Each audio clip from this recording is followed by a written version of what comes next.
आज मकर संक्रांति के अवसर पर यूं तो भक्त और श्रद्धालु गंगा में डुबकी लगाते नजर आए, पर स्नान करने वालों की संख्या में कमी नजर आई। श्रद्धालु नाव पर सवार होकर गंगा नदी में विचरित करते नजर आए और बच्चे गंगा की धारा में अटखेलियां करते नजर आए। आज मकर संक्रांति के अवसर पर हमारे संवाददाता अविरल ने जब पंडित जी से बातचीत की तो उन्होंने बताया कि कोरोना का असर त्योहार पर साफ नजर आ रहा है। पुलिस और प्रशासन भी मकर संक्रांति पर इस दौरान मुस्तैद दिखाई दिया।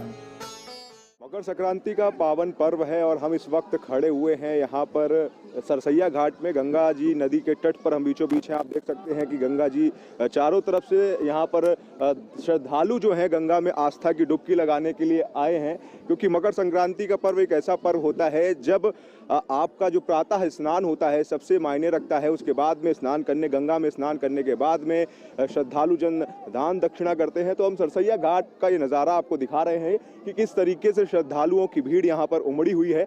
कोविड का असर यहाँ पर साफ देखा जा सकता है, क्योंकि कोविड की वजह से थोड़ी भीड़ जो है वो कम यहाँ पर दिख रही है। यहाँ पर गंगा का पानी भी एक तरीके से कहा जाए तो गंगा का जल स्तर भी थोड़ा कम है, और साथ में यहाँ से दूसरे पार पर आप नाव से आकर के वहाँ पर श्रद्धालु जाते हैं जहाँ पर गंगा जी का पानी थोड़ा ज़्यादा है, वहाँ पर स्नान कर रहे हैं और उसके बाद में दक्षिणा और दान का जो एक सिस्टम है, क्योंकि इस पर्व में सबसे ज़्यादा महत्व रखा जाता है दान का, वो कर रहे हैं।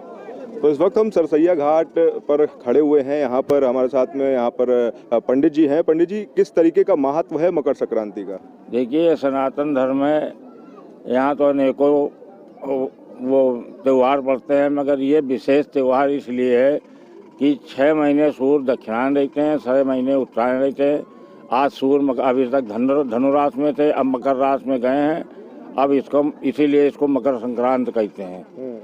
और इसका महत्व दान का ये है कि दान देने से हमारे जो पूर्व जन्म के कर्म हैं वो क्षीण होते हैं। ये दान का महत्व, ये दान इसलिए बनाया गया कि हम दान करते हैं जो चीज़, वो हमारे पूर्व जन्म के पाप नष्ट होते हैं और हम कहीं भी जन्म लें तो हमें सब वैभव उसे मिलता है। अगर करेंगे नहीं तो हमें मिलेगा क्या? जिस तरीके से कोरोना जैसा महामारी चल रही है, कोरोना का असर अभी खत्म नहीं हुआ है, वैक्सीन आ गई है लेकिन अभी लगी नहीं है, तो उसका क्या प्रभाव त्यौहार पर दिखा है? मकर संक्रांति के त्यौहार पर स्नान करने वाले श्रद्धालुओं पर उसका त्यौहार तो आपको सामने नजर आ रहा है। शाम तक भीड़ रहती थी, देखिए अभी से भीड़ कम होने लगी है, क्योंकि कोरोना काल में हर आदमी दुखित हो गया, परेशान हो गया पैसे कौड़ी से, सभी से। अब वो आदमी घर से निकलता 200-400 रुपया उसको नहाने में दान करने में सब चाहिए, भाड़ा रिक्शा भाड़ा सब चाहिए, तो हर आदमी नहीं कर पाता है ना। इसीलिए आज ये मेले का महत्व है। देख लीजिए अभी कई बजा होगा, अभी कितना सन्नाटा होगा। नहीं, मेला शाम तक चलता है और फिर मेला, ये मेन मेला होता है गंगा सागर का। कपिल मुनि के आश्रम में गंगा जी गई हैं वहाँ, उनको इसलिए मेन मकर संक्रांति वहीं की होती है।